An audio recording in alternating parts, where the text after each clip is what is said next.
WYMT Mountain News Weekend Edition. Good evening and thanks for joining us tonight. I'm Macy Marie. A cold case out of Bell County. It was 4 years ago today. David Allen Mason was found murdered about 50 yards away from his home.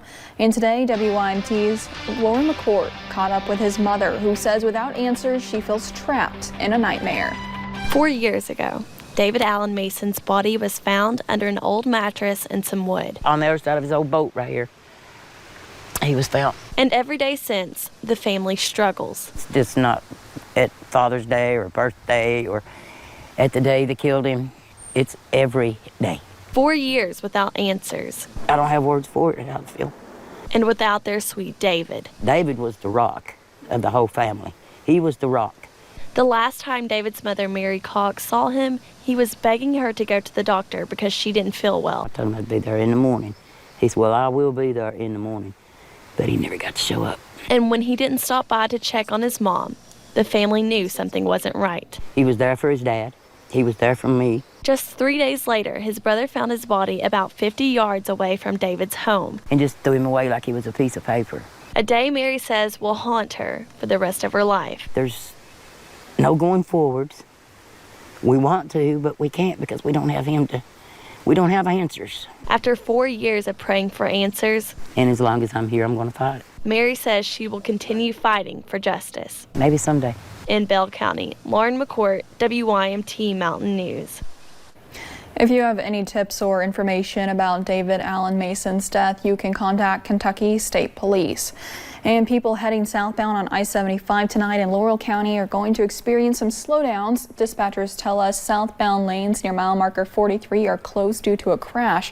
Dispatchers did not know when the road would open back up, and we do not know if there are any injuries or how many people were involved at this time. Governor Matt Bevin's chief of staff says he authorized the firing of a key aide to Lieutenant Governor Jeanine Hampton.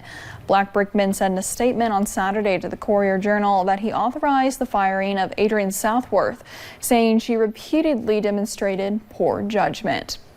If you visit the Food City in Pikeville, you may have noticed a blessing buggy in front of the store. But for a few days, the basket was missing after someone vandalized the helpful cart.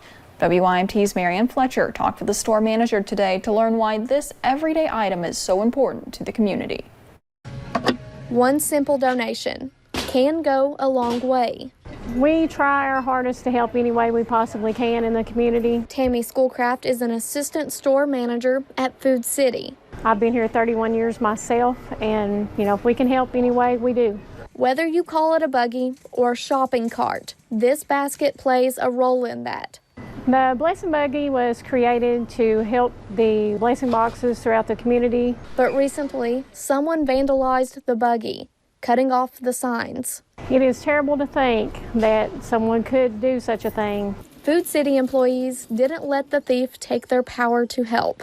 But for all the things that happen that are bad, there's always the good people who come out on top. Adding new signs and watchful eyes. And often, people do take for granted and don't really realize the needs of people in the community. These non-perishable food items often cost around $1. It's always here, and we appreciate everything that the community does. Something that seems small to some may mean the most to many. In Pike County, Marianne Fletcher, WYMT Mountain News. You can find the blessing buggy near the front of the store. Any non-perishable food items are welcome for donation.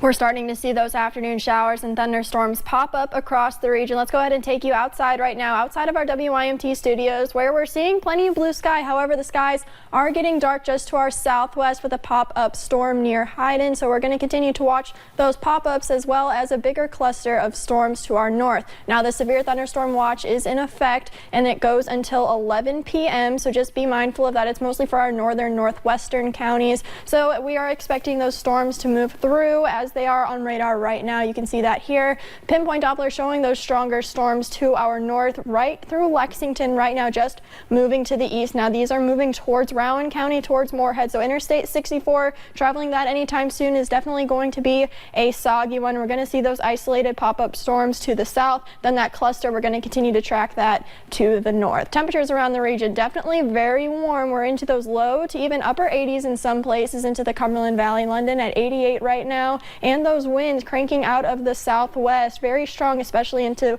the Cumberland Valley region. So tonight we are looking at those strong storms possible. We're going to continue to track that. Stay updated on the WYMT weather app and right here in my full forecast in just a little bit, Macy. All right, thank you, Kelly. A shooting at a Costco in Corona, California has some people there on edge. Some people are returning to the store this weekend after the Friday shooting because in a panic, they left items like bags and phones behind. Officers handed out personal belongings at the police station. One man was dead when police arrived on Friday night. 3 others, including the alleged shooter, wounded on the floor. And one of the wounded has been identified as an off-duty LAPD officer. Secretary of State Mike Pompeo joined Margaret Brennan on Face the Nation today to discuss what's happening with Iran. Pompeo says that President Trump does not want to go to war with Iran, but they have the authorization for a legal strike on Iran if necessary. He says there's no doubt that the Islamic State of Iran is taking actions to deny the waterway despite questioning. We always have the authorization to defend American interests. Remember, they now have attacked U.S. aircraft. On June 6th, there was a missile fired from Yemen that we assess had Iranian assistance that took down an MQ-9 aircraft. These are attacks on fundamental international norms and now on American interests, and we always have the right to defend our country.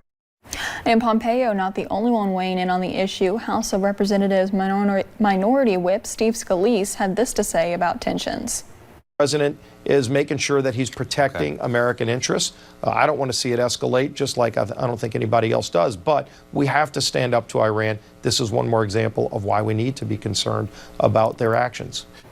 And we'll be right back after the break with a full look at your forecast.